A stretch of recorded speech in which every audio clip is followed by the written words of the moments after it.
So I put this in, I put tomato stuff in too, or no? I haven't even looked at it. Am I supposed to drain the grease first?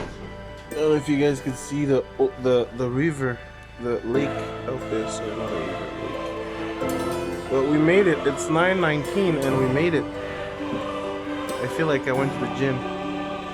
It's Lauren right there is making us a sloppy Joe. Ricky's hooking up the water and I'm just sitting here looking lazy. Looking pretty and lazy. But yeah, we made it to the home island. Just imagine that. It's very touchy, but it's lazy. It's a very lazy name.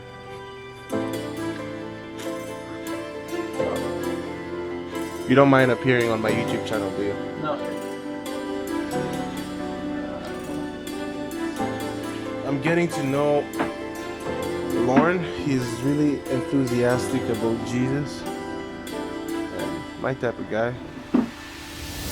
So we're just talking. It's pretty nice.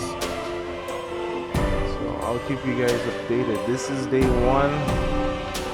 This is before the food starts. Alrighty. You guys have a good one. Pass.